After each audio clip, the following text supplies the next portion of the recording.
صحابہ کے تعلق سے اہل سنت والجماعت کا متفقہ عقیدہ اور نظریہ بیان کر کے اپنی گفتگو کو ختم کرتا ہوں۔ حضرت امام طحاوی رحمۃ اللہ علیہ جو فقہائے احناف میں سے ہیں اور اہل سنت والجماعت کی جتنے فقہا گزرے ہیں سب کا اس عقیدے کے اوپر متفقہ طور پر اتفاق ہے، اجماع ہے، جو عقیدہ انہوں نے صحابہ کرام کے تعلق سے بیان کیا ہے، اور انہوں نے آج سے تقریباً 1100-1200 سال پہلے یہ عقیدہ اپنی کتاب کے اندر لکھا تھا، اور اس دور سے لے کر آج تک برابر جتنے اہل سنت والجماعت کے علماء ہیں، چاہے وہ دیوبندی ہوں، چاہے وہ بریلوی ہوں، چاہے وہ اہل حدیث ہوں، سب نے اس عقیدے کو تسلیم کیا ہے اور قبول کیا ہے۔ سب کا یہ متفقہ عقیدہ رہا ہے۔ جو عقیدہ حضرت امام طحاوی رحمۃ اللہ علیہ نے بیان فرمایا ہے ان کو احناف کا وکیل کہا جاتا ہے، احناف کا بیرسٹر کہا جاتا ہے۔ متفقہ عقیدہ اہل سنت والجماعت کا بیان کرتے ہوئے امام طحاوی رحمۃ اللہ علیہ کہتے ہیں وَنُحِبُّ أَصْحَابَ رَسُولِ اللَّهِ صلی اللہ علیہ وسلم وَلَا نُفْرِطُ فِي حُبِّ أَحَدٍ مِّنْهُمْ۔ ہم اللہ کے نبی کے تمام صحابہ سے محبت کرتے ہیں۔ تمام صحابہ چاہے وہ اونچے مقام کے ہوں، چاہے نیچے مقام کے ہوں، چاہے ان کے درمیان جنگیں ہوئی ہوں یا نہ ہوئی ہوں، اختلافات ہوئے ہوں نہ ہوئے ہوں، جتنے صحابہ ہیں سارے صحابہ ہمارے لیے قابل عظمت ہیں، قابل توقیر ہیں، قابل تعظیم ہیں۔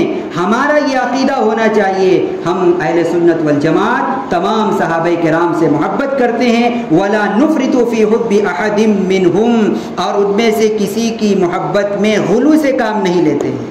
غلو سے کام لینے کا مطلب ایک طبقہ ایسا ہے جو ایک صحابی کی محبت میں اتنا آگے بڑھتا ہے کہ وہ دوسرے کی تحقیر کرنے لگتا ہے، دوسرے کی تذلیل کرنے لگتا ہے۔ کچھ لوگ حضرت علی رضی اللہ تعالیٰ عنہ کی محبت میں اتنے آگے جاتے ہیں ان کے علاوہ کسی کو مانتے ہی نہیں ہیں، سب کو الیاذ باللہ کافر کہہ دیتے ہیں، مرتد کہہ دیتے ہیں۔ اس کے علاوہ بس ان کے یہاں پانچ ہی لوگ مسلمان رہ گئے تھے اللہ کے نبی کے بعد، باقی سب دنیا سے مرتد ہو گئے تھے، ایمان سے پھر گئے تھے الیاذ باللہ۔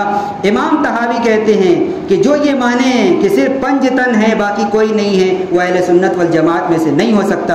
فرمایا وَلَا نُفْرِطُ فِي حُبِّ أَحَدٍ مِّنْهُمْ، ہم صحابہ کرام میں سے کسی کی شان میں غلو سے کام نہیں لیتے۔ اور اگلا جملہ سنیے، فرمایا وَنُبْغِضُ مَن يُبْغِضُهُمْ وَبِغَيْرِ الْخَيْرِ يَذْكُرُهُمْ، جو صحابہ سے بغض رکھے ہم اس سے بغض رکھتے ہیں، جو صحابہ کا بھلائی کے علاوہ کسی اور طریقے سے تذکرہ کرے، جو برائی کے ساتھ صحابہ کا تذکرہ کرے ہم اس سے بغض رکھتے ہیں۔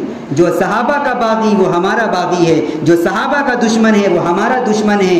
جو صحابہ کرام سے نفرت کرتا ہے ہمیں بھی اس سے نفرت کرنی چاہیے، وہ ہمارے نزدیک قابل تعظیم اور توقیر نہیں ہو سکتا ہے۔ امام طحاوی کہتے وَنُبْغِضُ مَن يُبْغِضُهُمْ وَبِغَيْرِ الْخَيْرِ يَذْكُرُهُمْ، بھلائی کے علاوہ صحابہ کا تذکرہ کرتا ہے تو پھر ہمارا اس سے کوئی تعلق نہیں ہے، کوئی ٹچ نہیں ہے۔ اور آگے فرمایا فَحُبُّهُمْ دِينٌ وَإِيمَانٌ وَإِحْسَانٌ، صحابہ سے محبت کرنا یہی دین ہے، صحابہ سے محبت کرنا ہی ایمان ہے، صحابہ سے محبت کرنا ہی احسان ہے۔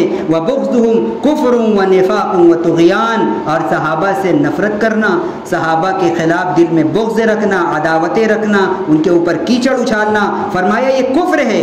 میرے الفاظ نہیں ہیں، عقیدہ بیان کیا جا رہا ہے اہل سنت والجماعت کا، اور اس دور سے آج تک متفقہ عقیدہ چلا آ رہا ہے۔ فرمایا صحابہ سے بغض رکھنا کفر ہے، صحابہ سے بغض رکھنا منافقت ہے، صحابہ سے بغض رکھنا سرکشی ہے، دین میں حد سے تجاوز کرنا ہے۔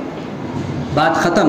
تو ہمارا اور آپ کا جو لوگ بھی اپنے آپ کو اہل سنت والجماعت میں سے مانتے ہیں اور سمجھتے ہیں، صحابہ کے تعلق سے یہ متفقہ عقیدہ ہونا چاہیے کہ جتنے صحابہ ہیں سب جنتی ہیں، جتنے صحابہ ہیں سب قابل تعظیم ہیں، صحابہ کرام ہمارے دلوں کی جان ہیں، ہمارے سروں کی شان ہیں، صحابہ سے محبت ہمارے ایمان کا حصہ ہے، اور جو صحابہ سے نفرت رکھے اللہ کے نبی کی زبان سے اس کو ملعون قرار دیا گیا ہے۔ جو صحابہ سے نفرت رکھے عقیدے میں کہا گیا ہے ہم بھی اس سے نفرت رکھیں گے۔